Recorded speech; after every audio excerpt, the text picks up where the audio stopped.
안녕하세요. 반갑습니다. 수학을 가르치는 메스터 조성우 선생님입니다. 자, 이번 시간에는 저희 오랜만에 고등수학 일신노트 문제풀이 해보도록 하겠습니다. 자, 일신노트는 지난 시간에 제가 이제 60번까지 문제 풀어드렸었죠.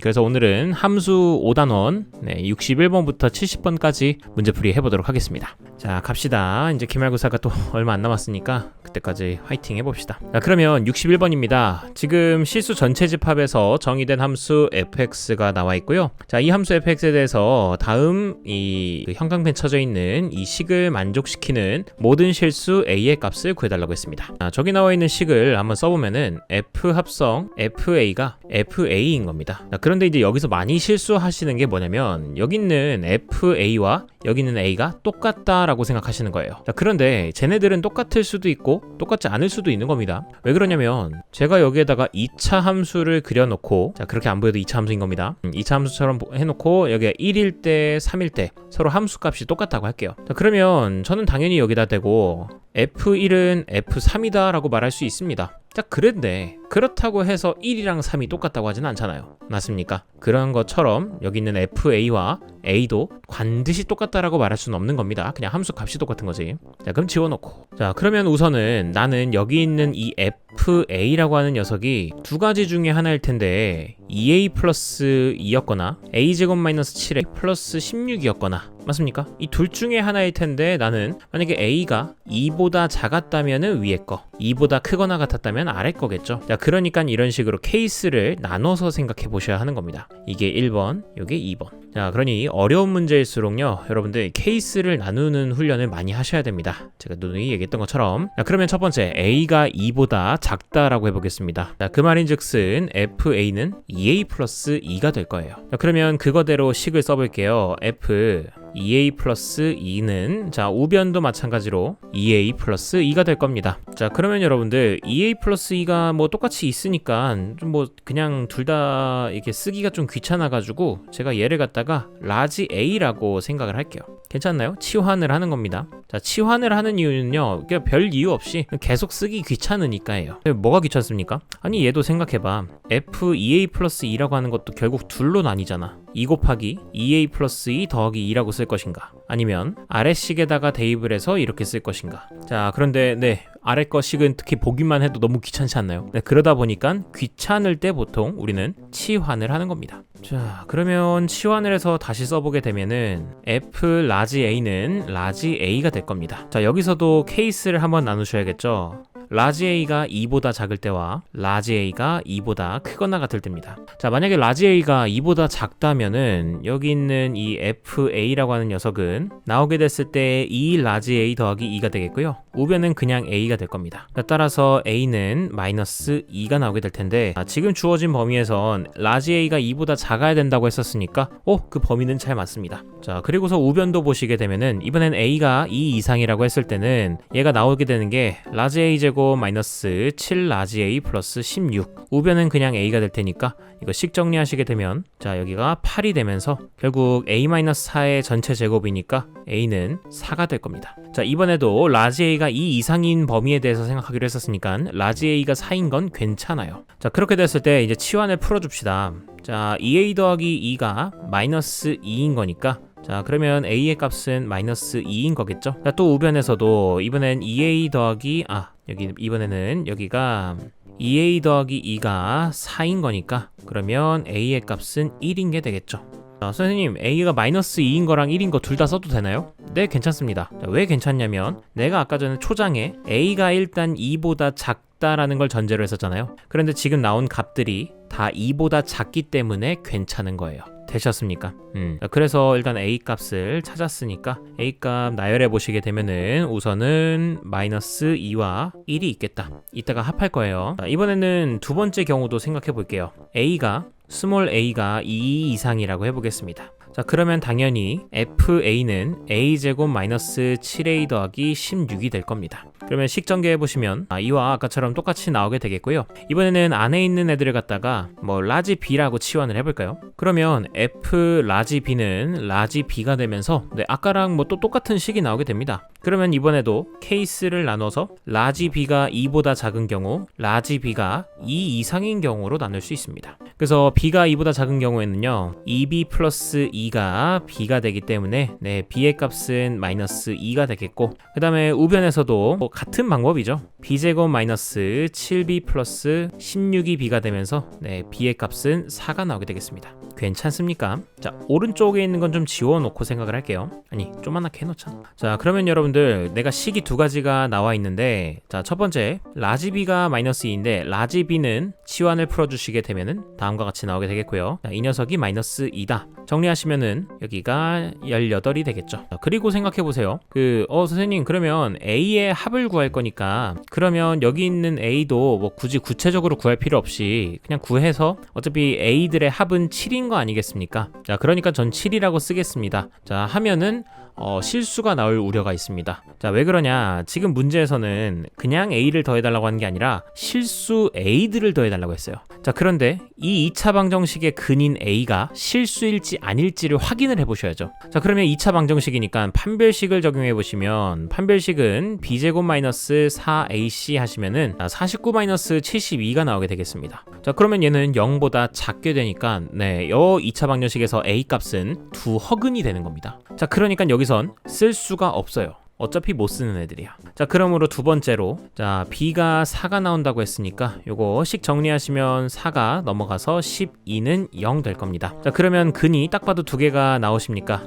마이너스 4, 마이너스 3 되니까 A의 값은 3 또는 4라는 실수 값이 나오게 될 거예요. 자, 그러해서 결국 A 값들이 될 수 있는 것들은 여기다가 3이랑 4도 추가시킬 수가 있습니다. 자, 3이랑 4 둘 다 됩니까? 네, 둘 다 됩니다. 여러분들 이거 중요한데 이것도 꼭 체크하셔야 됩니다. 3이랑 4가 되는 이유는 뭐 그냥 나왔으니까 되는 게 아니라 애초에 초장에 A가 2 이상인 애들에 대해서 생각하겠다고 했으니까 3이랑 4는 다 가능한 거죠. 자, 그래서 모든 게 다 나왔으니까 이거 다 더해주시게 되면은 정답은 6이 나오게 되겠죠. 되셨습니까? 이렇게 해서 61번 문제 풀이하고 넘어가도록 하겠습니다. 다음에 62번 보겠습니다. 지금 62번에 최고차항계수가 양수인 이차함수 fx에 대해서 gx가 다음을 만족한답니다. 자, 이거는 형광펜을 좀 쳐놓고 문제 조건 보시면은요, gx의 지금 치역이 실수 전체의 집합이라고 했습니다. 그리고 또 gx의 역함수가 존재한대요. 역함수가 존재한다라는 건 1대1 대응이라는 얘기겠죠. 이런 것도 체크해 놓으시고, 그러면 우선 저는 그림을 좀 그려서 생각해 볼 수 있을 것 같은데, gx의 그림을 그려보시면 x가 마이너스 2와 1을 기준으로 해서 마이너스 2보다 작을 때 그리고 1보다 클 때는 어쨌든 이렇게 내려가는 직선이 나오게 됩니다. 그리고 그때 y값을 보시게 되면은요, 우선은 x가 마이너스 2일 때는 여기 함수값이 있는 건 아니지만 마이너스 1일 때 함수값은 포함은 안 되지만은 이 값이 뭐랑 똑같다? 6이랑 똑같다. 여기 마이너스 x 플러스 4에다가 대입하면 되니까. 또 1에다가 대입을 해주시게 되면은 여기는 마이너스 3이 나오게 될 겁니다. 되셨습니까? 그리고서는 이제 이 가운데는 fx라고 하는 2차 함수가 있는 거예요. 그러면 여러분들 fx의 모양을 이제 생각을 해야 되는데, 이 문제가 사실 되게 좋은 문제라고 생각을 하거든요. 자, 그 이유는 여러분들이 이 fx를 생각한다고 하면 이런 모양을 생각합니다. 그냥 그렇죠. 왜냐면은 얘가 2차 함수는 현재 최고차 함계수가 양수라고 문제에서 나와 있었었고, 그 다음에 만약에 이렇게 내려갔다가 올라오게 되면 지금 gx라는 함수가 1대1 대응이 될 수가 없잖아요. 맞는 얘기입니다. 여기가 이렇게 돼버리면 1대1 대응이 될 수가 없겠죠. 자, 그렇기 때문에 fx는 반드시 여기서부터 시작해서 내려가는 2차 함수 모양이 나와야만 합니다. 그리고 실수 전체가 치역이기 때문에 이렇게 되어서도 안 돼요. 이렇게만 되면 1대1 대응일 수는 있겠지만, 그치만은 이게 실수 전체를 이제 치역으로 갖는다고 할 수는 없겠죠. 자, 지금 여기서 이 말을 잘 들으셔야 됩니다. 선생님, 이게 왜 1대1 대응이 될 수 있어요? 공역을 만약에 제한시켜버리면 가능합니다. 자, 여기 있는 이 부분만큼은 공역으로 안 치겠다고 하면은, 그러면은 1대1 대응도 충분히 가능한 거예요. 괜히 질문 나올까봐 한번 얘기해봤습니다. 자, 그러나 이 생각은 틀렸습니다. 여러분들, 이렇게 되는 그림만을 생각하고 문제를 풀다가는 어떤 일에 빠지는지 일단 한번 봅시다. 자, 이렇게 그림 그려진다고 생각해 볼게요. 그러면 기억 f-2 더하기 f1은 3이냐 묻고 있습니다. 그러면 f-2는 선생님 6이고요. f1은 마이너스 3입니다. 그러니까 더하면은 3 나올 수밖에 없으니까 맞는 얘기입니다. 다음에 니은 g0은 마이너스 1이고 g1은 마이너스 3이라고 했습니다. 선생님 근데 어차피 g0은 f0과 똑같고 g1은 f1과 똑같으니까 그냥 뭐 f에 대한 그 식 나와 있는 거네요. 그러면 fx는 제가 우선 최고차항을 모르니까 ax 제곱 플러스 bx 플러스 c라고 일단 두겠습니다. a는 양수입니다. 자, 그런데 우선 g0 즉 f0이 마이너스 1이라고 했기 때문에 c는 마이너스 1이 나와야 할 거예요. 자, 그 다음에 다른 것들도 f1의 값은 마이너스 3일 테니까 1 집어넣으면 마이너스 3 나와야 합니다. 따라서 a 더하기 b 마이너스 1은 마이너스 3 나옵니다. 자, 또 그 다음에 내가 알고 있는 거는 f에다가 1 집어넣으면은 마이너스 3 나온다고 했었죠. 그리고 f에다가 마이너스 2를 집어넣으면 6이 나와요. 자, 그렇기 때문에 마이너스 2 집어넣으시면 4a 마이너스 2b 마이너스 1은 6이다. 자, 그러해서 이걸 연립하려고 하시면은 일단 식부터 보내서 정리 좀 하고 그 다음에 위에다가 곱하기 2를 하겠습니다. 그러면 2a 더하기 2b는 마이너스 4가 되면서 위에서 아래에 더해 주시게 되면은 6a는 3인 거니까 a는 2분의 1 나오겠습니다. 그러면 b는 마이너스 2분의 5가 나오게 되겠죠. 자, 그러면 이 2차 함수의 꼭지점의 x좌표는 간단하게 구하는 방법이 두근의 합에다가 절반만 해주면 되잖아요. 자, 그래서 a값, b값 모두 알고 있으니까 자, a분의 b를 먼저 한번 해보시게 되면 2분의 1분의 마이너스 2분의 5였겠고요. 거기다가 마이너스 붙여주고 2분의 1까지 곱하자. 자, 그러면 이 계산하시면은 플러스 2분의 5가 나오게 될 테니까 자, x좌표가 2분의 5인 거, 네, 니은도 맞는 얘기가 됩니다. 다음에 이제 디귿인데, 디귿에서는 뭐라고 나와 있어요? 곡선 fx의 꼭지점의 x좌표가 마이너스 2이면, 자, 그러면 그림이 이렇게 빨간색처럼 그려질 수가 없고, 네, 이런 2차 함수가 나와야 되는 거 아닙니까? 맞나요? 자, 그런데 여러분들 머릿속에선 저게 왜 돼? 저게 될 리가 없잖아 라고 이제 생각하시는 경우가 있단 말이에요. 그러면 이제 디귿이 애초에 그냥 틀렸다라고 생각하고서 3번을 답을 찍게 될 텐데, 자, 생각해보세요, 여러분들. 이게 이면이라고 나왔잖아. 이거 이면. 자, 그러면 이거 이면 이게 될 수 있다는 얘기입니다. 선생님, 애초에 가정이 잘못됐어요. 그러니까 디귿은 틀린 거예요. 그런 거 없어요. 가정은 무조건 일단 맞아요. 됐습니까? 내가 잘못된 거야. 자, 그러면 어떻게 생각했어야 했느냐? 여러분들이 착각했던 건 지금 이 gx가 연속적으로 이어진 함수라고 생각하는 게 착각이었던 겁니다. 애초에 어디에서도 이 gx가 뭐 다항함수다 아니면 이어져 있는 연속함수다라는 얘기가 한마디도 없었어요. 그러면 어떻게 했었어도 g의 조건을 만족할 수 있었냐면 fx가 다음과 같이 올라가는 함수였어도 괜찮아요. g가 1대1 대응인 것도 아무 문제 없고요. 그리고 g의 그 치역이 실수 전체인 것도 하등 영향을 받지 않습니다. 그래서 저런 모양도 괜찮았던 거예요. 자, 그러면 선생님 기역부터 그럼 다시 봤어야 했겠네요. 네, 그렇죠. 자, 선생님 그러면 기역에서는 f-2와 f1이 또 달라지는 거잖아요. 그렇지. 자, 그렇지만 아까 전 같은 함수든 아까 전에는 이게 6이었고 얘가 마이너스 3이었는데 지금 거꾸로 이렇게 올라가는 함수일 때는 얘가 마이너스 3이고 얘가 6일 수밖에 없단 말이에요. 그럼 어쨌든 둘을 더했을 때 합이 3이 나오는 건 달라지지 않는 사실이라는 거죠. 그래서 기역은 무조건 참이 되는 거예요. 자, 그 다음에 니은은 니은에서 자 g0이 마이너스 1이고 g1이 마이너스 3이면이라는 그 말 속에는 어떤 게 숨어 있느냐? 지금 x값이 증가하고 있지만 y값은 줄어들고 있죠. 그러다 보니까는 이 함수가 이렇게 내려가는 2차 함수의 경우에 라는 뜻인 거예요. 됐습니까? 올라갈 수도 있고 내려갈 수도 있지만 난 지금 내려가는 애에 대해서 생각하겠어. 그러면은 꼭지점이 무조건 2분의 5니 묻고 있는 거고, 네, 그것도 방금 확인했으니까 니은은 참이 되는 겁니다. 어쨌든 선택지가 두 가지 있었다라는 것. 다음에 마지막으로 디귿입니다. 자, 이번엔 fx의 꼭지점의 x좌표가 마이너스 2면인 거니까 자, 이렇게 되려면 나는 올라가는 이 파란색 함수가 바로 fx여야 했다라는 겁니다. 자, 그러면 fx는 내가 식을 세워보게 되면 최고차항을 a라고 두고서요. 꼭지점의 좌표가 마이너스 2니까 x 플러스 2의 전체 제곱이 되겠고, 자, 그때 y값이 마이너스 3이잖아요. 자, 이렇게 둘 수 있습니다. 자, 그랬을 때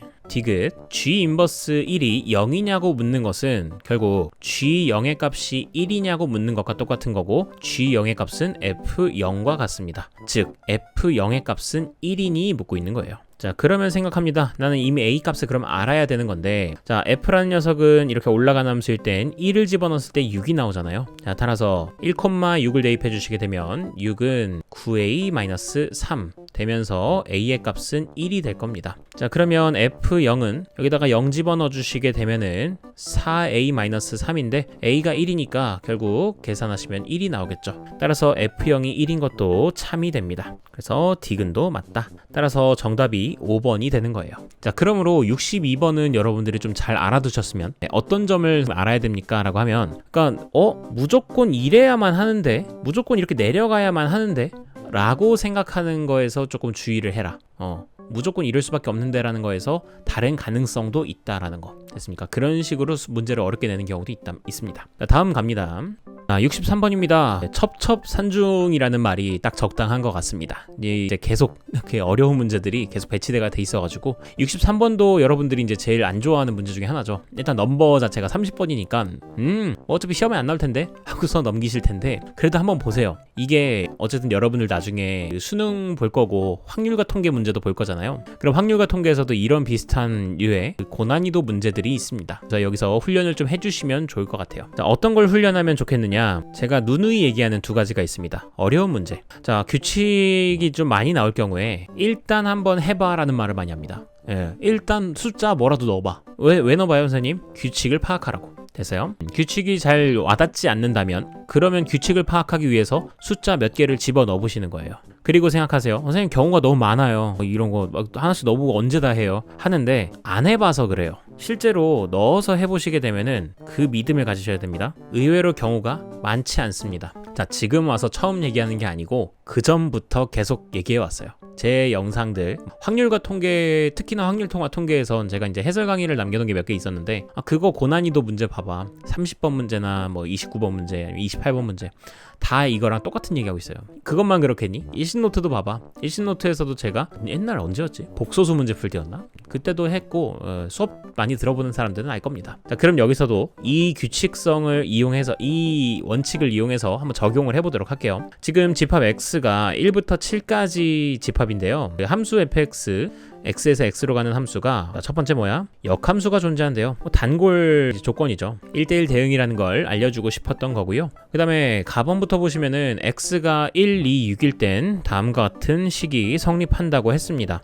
근데 여러분들 이거 느낌이 와닿아요? x가 1, 2, 6일 때 다음이 성립한다. 솔직히 말해서 뭐 어쩌라고 약간 이런 느낌이잖아요. 그러니까 이런 뭐 어쩌라고일 때 규칙이 와닿지 않는다면 한번 넣어보라는 거예요. 자, 그래서 넣어보겠습니다. x가 1, 2, 6일 때만 성립한다고 했으니까 1 집어넣으시게 되면요. 자, 얘네들을 더한 게 2 집어넣으시면 4. 자, 다음에 6 집어넣으시게 되면요. 12가 나와야 하는 거예요. 되셨나요? 그 다음에 나번 조건도 있습니다. 나번 조건에선 F3 더하기 F5가 10이 나와야 한다라고 했었어요. 자, 그래 놓고서 이제 선생님 뭘 해야 됩니까 싶은데, 자, 나번이 우선은 좀 간단해 보이니까 이거부터 경우 다 나눠볼까? F3 더하기 F5가 10인 거 다 찾아봐. 선생님 이걸 다 언제 찾아요? 1, 9, 2, 8, 3, 7 뭐 너무 많잖아요. 아니 근데 조금만 더 생각해봐. F5가 9가 나올 수 있니? 없어요. 왜냐면 지금 함수 F 자체가 X에서 X로 가는 함수잖아. 근데 X가 1부터 7까지밖에 없는데 어떻게 함수값이 어떻게 9가 나와? 말이 돼? 안 되죠. 그렇기 때문에 나는 결국 어차피 1, 9, 2, 8 같은 건 안 되는 거예요.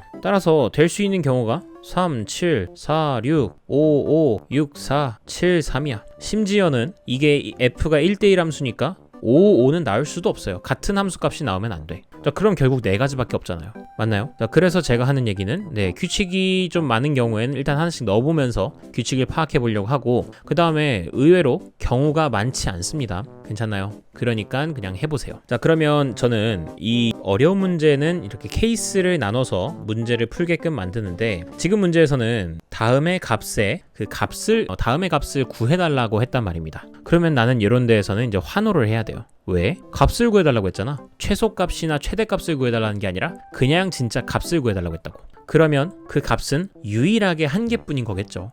그러니까 함수 f는 딱 하나밖에 없는 거예요. 자, 그러니 걱정하지 말고 안심하면서 이 문제를 풀어나가시면 되겠다. 자, 그러면 첫 번째로 제가 f3이랑 그리고 f5가 각각 3이랑 7이라고 하고서 전개해 볼게요. 자, 그러면 이렇게 x에서 x로 가는 함수를 제가 만들어 놓고서 우선은 3일 때 함수값이 3이라고 해보고 다음에 5일 때 함수값은 7이라고 해볼게요. 선생님, 근데 다른 것들은 제가 어떻게 합니까? 라는데 이제는 가번 조건을 좀 체크를 해보셔야겠죠. 자, 여러분들 가번 조건을 보시게 되면은요, 지금 현재 이 녀석과 이 녀석을 더했을 때 2가 나와야 된대요. 아니 근데 이거 생각해봐. f 다른 거 다 지워놓고 이제 생각해보시면 여러분들 f 인버스 값은요 어쨌든 1부터 7 중에서 하나밖에 안 나오고요, 마찬가지로 여기 있는 합성함수도 1부터 7 중에서 하나밖에 안 나옵니다. 근데 그 둘을 더했더니 야 더해서 2가 나왔대. 그럼 당연히 앞에 있는 애도 1인 거고 뒤에 있는 애도 1인 거 아니야? 맞아요? 그러다 보니까 결국 f 인버스 1이 1인 거니까 F1은 그냥 1인 거예요. 되셨습니까?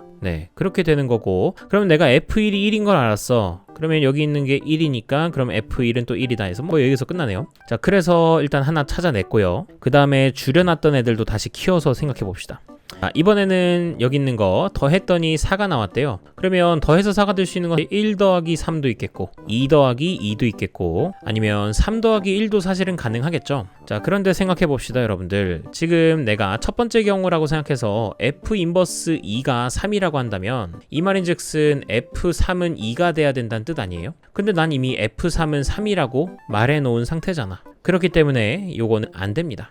지워버리세요. 이렇게 모순점이 발견했으면 지우시면 됩니다. 자, 마찬가지 이유로 자 여기 있는 값이 함수값으로 3이 나오려면은 그러면 안에 있던 f2도 3이었어야 합니다. 그래야 f3은 3이다가 되겠죠. 그러면 결국 나는 f2 또한 3이 돼야 된다라는 게 되면서 f2가 3이면 또 이렇게 3한테 가야 되니까 1대1 대응이 안 되잖아요. 그러니 마지막 경우도 안 되는 겁니다. 그럼 얘도 지워줘. 그럼 여러분들 제가 이번엔 f 인버스 2를 2라고 해볼게요. 즉 f2는 2인 건데 자 그러면 여기 있는 게 2가 되면서 다시 f2는 2가 되겠네. 그러니까 괜찮은 거예요. 아직까지는 여기서 모순이 발견된 게 없으니까 요거는 인정해 줍니다. 그럼 f2도 2라고 해볼게요. 자 그러면 찾아놨어. 조건이 아직 하나 더 남았죠.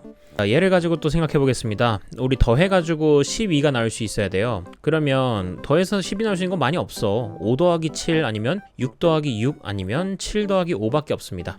설마 여기서 또 4 더하기 8도 되지 않나요 선생님? 이럴 거 아니죠? 얘는 8이 나올 수가 절대 없습니다. 그럼 여기서 생각해 보세요. 5 더하기 7이라고 생각하면은 내가 여기서 뭘 인정하는 거야? f 인버스 6이 7이라는 걸 인정하는 거잖아요. 그러면 F7은 6이 된다라는 거 아니겠어? 네, 그러면 그렇다고 해볼게요. F7이 6이 된다. 자, 그 다음에는 F 합성 F6이 5가 나와야 합니다. 자, 여기서 다시 써보면은 F 합성 F6이 5가 나와야 하는데 여기서 여기 안에 있는 F6이라는 거는 선택지가 몇 가지 있는지를 좀 생각해 봅시다. 지금 F6이 갈 수 있는 데가 4 아니면 5예요. 따라서 얘는 4 또는 5인 겁니다. 그러면 첫 번째 F6이 4라고 해볼게요. 그러면 여기 안에 있는 F6이 4가 되면서 F4가 5가 나오게 될 겁니다. 그럼 이렇게 또 이렇게 되면서 근데 뭐 딱히 문제될 게 있나요? 문제될 게 하나도 없습니다. 그러면 여기 있는 거 일단 괜찮은 거예요. 그러면 잠깐 보류해놓고 그러면 확인차 F6이 5라고 한번 해볼게요.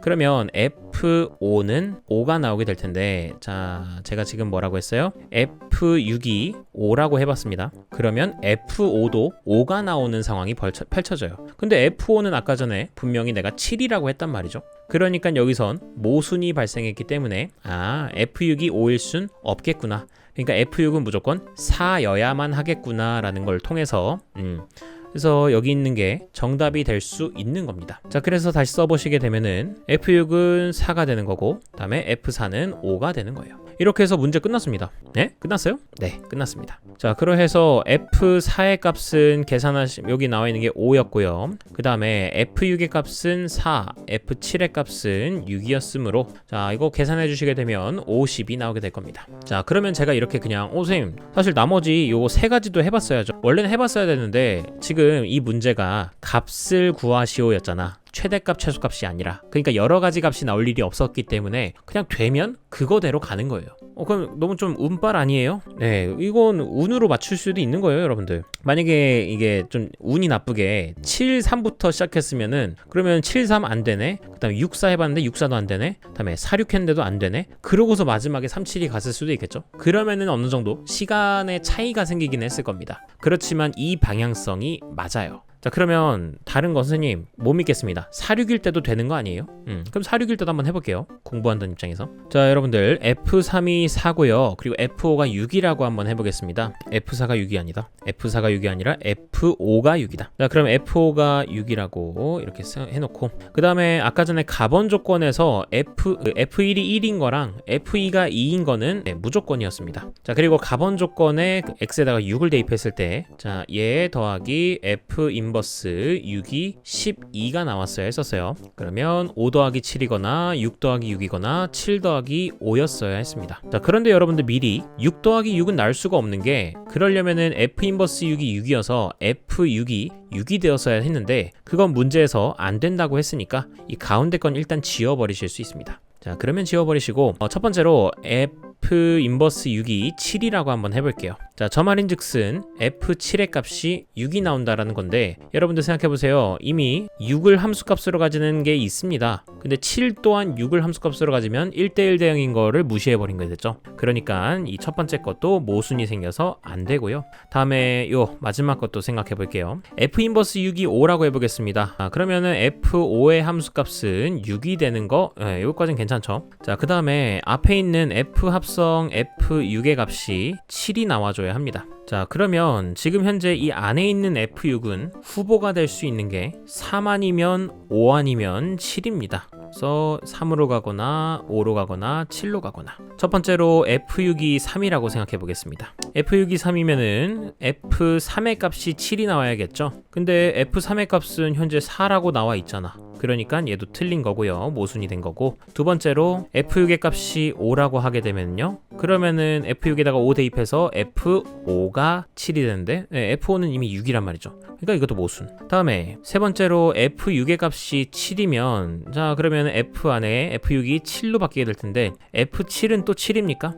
그러면 아니 6도 7로 가고 7도 7로 가게 되는 이런 상황이 발생하게 되죠. 그러니까 1대1 대응이 또 안 되게 됩니다. 그러니까 결국 어느 것도 될 수가 없는 거예요. 그렇게 모순을 또 찾아낼 수 있다라는 거. 그래서 2번의 경우도 안 되는 거다. 이렇게 3번이랑 4번도 찾아낼 수 있는데, 여기까지만 이제 풀고서 추후에는 여러분들한테 맡기겠습니다. 그래서 정답이 될 수 있는 건, 정답은 아까 계산했던 50이었습니다.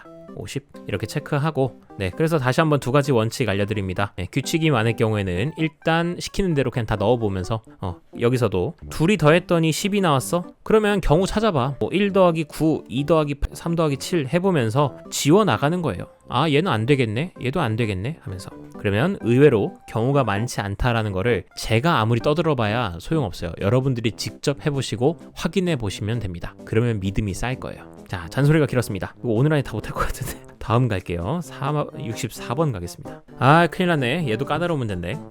자, 64번입니다. 그 다음과 같은 그림에서 한 변의 길이가 1인 정육각형이 있습니다. 문제 다 읽어보시고, 그러면 점 P가 어쨌든 요 A에서부터 시작해서 계속 돌고 있어요.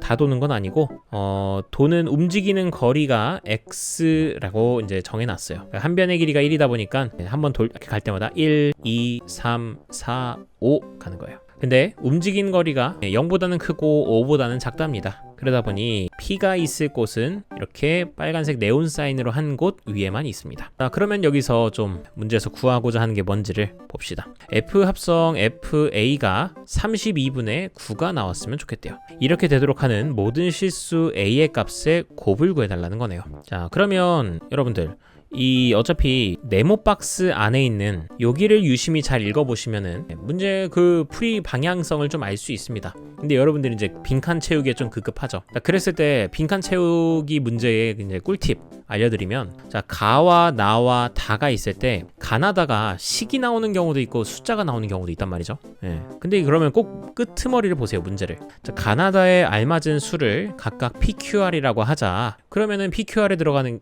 그 PQR은 다 숫자잖아요. 그러니까 가나다에선 어떤 문자가 포함된 식이 나올 일은 없다는 겁니다. 그래서 되시겠습니까? 자, 그러면 문제를 하나씩 쭉 따라가 보겠습니다. 지금 요 식을 만족하는 거에서, 자, FA를 B라고 이제 하자. 그러니까 이제 한마디로 치환을 하겠다는 얘기겠죠. 그럼 식이 F 해놓고, 자, 여기가 B가 될 거고, 그게 32분의 9가 될 거예요.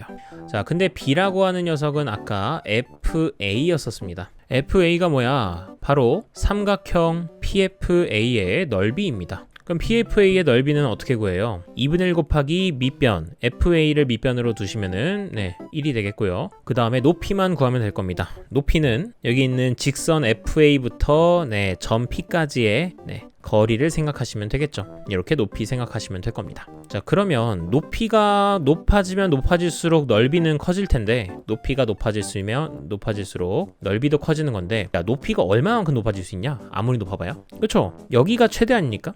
여기가 맥시멈일 테고, 자, 그러면 그때의 높이를 계산해 본다고 하시면요, 여러분들 제가 지금 그린 정육각형에서, 자, 여러분들 이거는 알고 계시면 좋죠. 정육각형이라는 거는 기본적으로 대각선을 다 이었을 때 이게 정삼각형 3개가 모인 겁니다. 이 3개란다. 6개가 모인 겁니다. 되셨습니까?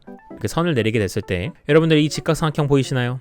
한 변의 길이가 1짜리인 정삼각형이기 때문에 여기 길이는 2가 되겠고 여기는 1일 테니까 이거 피타고라스 쓰시게 되면은 높이가 루트 3이 되겠죠. 자, 그러다 보니까 결국 높이의 맥시멈 값은 루트 3입니다. 자, 그러므로 넓이의 맥시멈 값은 2분의 루트 3이 나오게 되겠죠. 자, 그러면 fx에 이게 바로 FA의 최대값이 될 겁니다. 그래서 문제에서 fx의 최대값이 얼마겠느냐 묻고 있었으니까 이거는 당당하게 2분의 루트 3이라고 대답하셨어야 했겠죠. 그 fx를 갖다가 내가 이제 b라고 치환한 거니까 결국 b의 값도 2분의 루트 3보다는 작거나 같겠죠. 자, 그 다음에는 이제 제가 fb가 32분의 9가 되는 걸 찾아야 하는 건데요. 얘는 어쨌든 움직인 거리가 b만큼일 때 그때의 삼각형의 넓이가 32분의 9가 나온다라는 겁니다. 자, 그래서 움직인 거리가 b인 점을 q라고 해놓고, 자, qf의 넓이가 언제 32분의 9가 되겠느냐를 찾아보셔야 하는 건데, 자, 이것도 마찬가지로 2분의 1 곱하기 밑변은 어차피 fa니까 1이겠고요.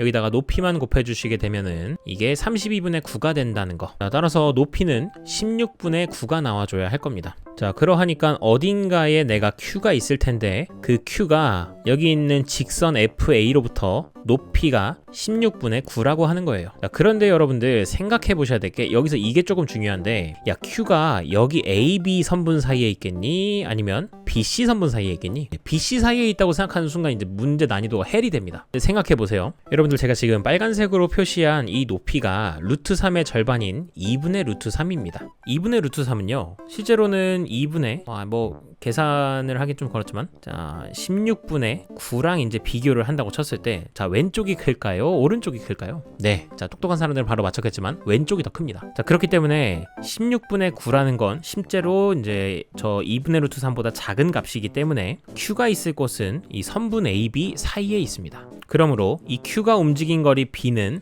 정작 0과 1 사이의 값이었다라는 거예요. 자, 그럼 이걸 가지고 제가 삼각형을 한번 만들어 보겠습니다. 여기는 1이고 높이가 16분의 9가 나오게 돼 있습니다. 자, 선생님 근데 이거만 가지고 제가 피타고라스를 쓸 수 없는데 어떻게 합니까? 야, 고라스를 쓰는 게 아니야. 지금 요건 봐봐. 여기 있는 각도가 60도인 걸 알잖아. 그럼 여기 어차피 특수각이란 말이죠. 특수삼각형. 자, 그러면 60도인 것과 90도인 건 몇 대 몇 차이가 납니까? 60도인 거에다가 60도랑 그리고 이제 90도가 마주보는 건 루트 3대 2입니다. 자, 그게 지금 16분의 9대 b와 똑같은 거예요. 자, 따라서 루트 3b는 8분의 9가 되면서 내항의 곱과 외항의 곱은 똑같다. 따라서 b의 값은 8분의 3 루트 3으로 계산이 되는 거예요. 되셨습니까? 이건 삼각 B로 찾아내는 겁니다. 그래서 B는 8분의 3 루트 3이다. 자, 그러면 여러분들 B라고 하는 게 우리 아까 뭐 취한한 거였었어요? 그쵸? FA를 치환했었던 거죠. 따라서 삼각형의 넓이가 또 다시 8분의 3 루트 3이 되는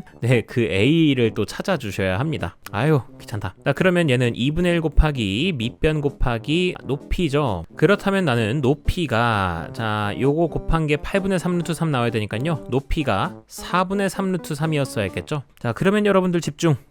긴 계산 안 하시려면은 이걸 한번 보세요. 높이가 4분의 3 루트 3이 나온다라는 건 이걸 조금만 다르게 써서 읽어보면 루트 3의 4분의 3배 아니에요? 그쵸? 자, 이건 전체 높이가 루트 3인 상황에서 요거를 4등분했을 때 요만큼의 높이잖아요. 맞습니까?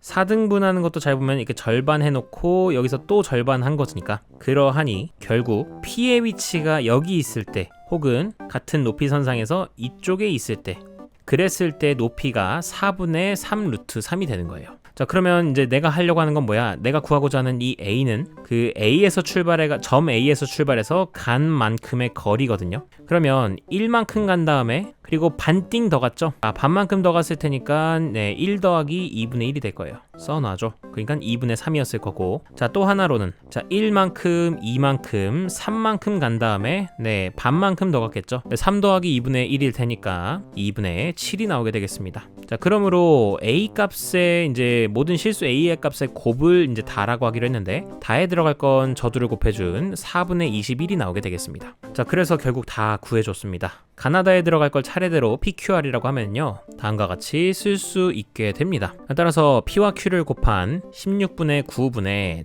R 4분의 21이 되면서 16과 4 우선은 4로 약분이 가능하니까 4, 1이 되겠고 다음에 3으로도 약분하시면 이렇게 따라서 3분의 28 돼서 정답은 2번이 나오게 되겠습니다. 되셨지요? 자, 어려운 문제였습니다. 다음 넘어가 보도록 할게요. 아, 다행이다. 다음에는요, 여러분들 이거 65번은 뭐 아까 전에 봤던 문제죠. 중복으로 들어가 있었기 때문에 요거는 스킵하도록 하겠습니다. 다음에 여러분들 이제 유리식으로 넘어왔습니다. 이제 2학기 단원의 이제 범위죠. 2학기 이제 기말고사 범위가 되겠습니다. 그래서 여기서부터는 또 새롭게 문제 풀이를 진행해 보도록 할게요. 자, 66번 보시면 서로 다른 두 실수 A, B에 대해서 이 말을 왜 줬을까? 자, 왜 줬냐 하면은 지금 분모가 0이 되면 안 되잖아요. 그래서 A랑 B가 같지 않다라는 얘기를 해주려고 저렇게 써놓은 겁니다.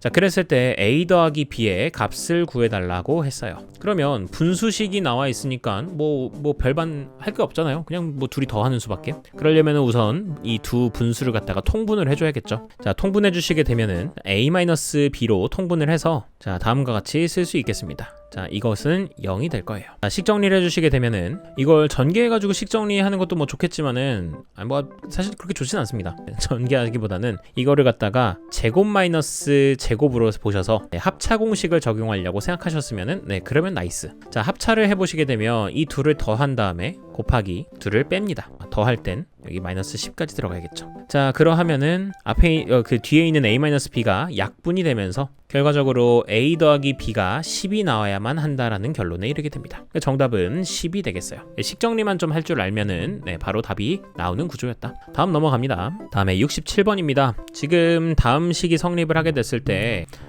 이 값을 구해달라라고 했어요.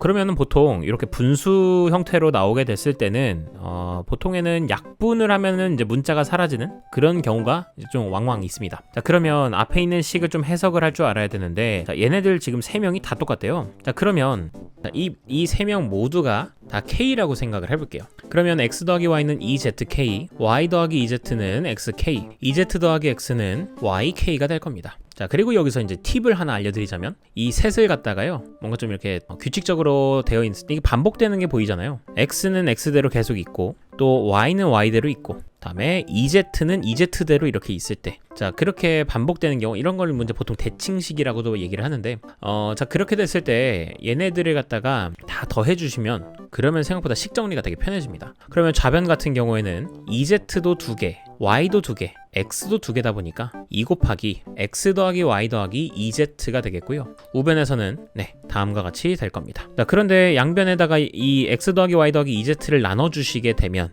여기서 중요한 거 나눠줘도 됩니까? 당연히 되지 않아요? 아니에요. 나눠주려면 반드시 뭐가 아니다? 네, 0이 아니다라는 조건이 필요합니다. 나눠주려면 그래야 돼요. 그래서 여기 이렇게 나와 있는 거예요. 0이 아니니까 야 나눠줘도 좋아. 자, 저런 게 내가 지금 풀이를 잘하고 있구나라고 이제 확신을 주는 거죠. 따라서 K의 값은 2가 나올 수밖에 없다라는 거. 자, 그러면 여러분들 K에다가 2를 집어넣읍시다. 그러면 4Z, 2X, 2Y가 될 거고, 만 좀 연립해 주시게 되면 이 둘을 갖다가 위에서 아래로 뺐을 때 X-2Z가 4Z-2X가 됩니다. 그러면은 3X는 6Z가 되므로 X는 2Z라고 하는 식이 아주 깔끔하게 나오게 돼요. 야, 그러면 X가 2Z였으면 Y도 2Z인 거 아니겠어? 그래서 더했으니까 4Z가 나왔겠지. 그러면 덩달아서 Y도 2Z가 되는 거예요. 자, 그럼 이제 여러분들 구하고자 했던 이 식에서 x, y를 갖다가 다 z로 바꿔버리게 되면 분모는 4z 세제곱, 그리고 분자는 자 17z 세제곱이 나오게 될 거예요. 그래서 약분이 이렇게 돼버리니까 4분의 17이 정답이 되는 겁니다. 자, 그러므로 정답은 1번이에요. 되셨습니까? 좋습니다. 다음 넘어갑니다. 자, 다음에 68번인데요. 지금 여기 나와 있는 요 분수식의 값이 정수가 되었으면 좋겠대요. 자, 그러면 3으로 그냥 분자를 미리 묶어놓고 분모도 생각해보면 인수분해가 돼서 이렇게 나오게 되겠죠. 자, 그 다음에 여러분들 이거 약분 그냥 바로 하시려고 하면 안 됩니다. 약분하실 때 항상 주의해야 될 거는 약분하는 대상도 0이 아니라는 게 필요해요. 즉 m이 마이너스 3이 아니라는 게 필요한데 문제에서 그래서 나와 있는 겁니다. m은 마이너스 3이 아니다라고. 그러므로 자유롭게 약분하셔도 됩니다. 자, 근데 이런 거 제가 되게 깐깐하게 잡는데 이거 나중에 여러분들 수투할 때도 필요하니까 계속 하는 얘기예요. 0이면 나누면 안 됩니다. 좋았어.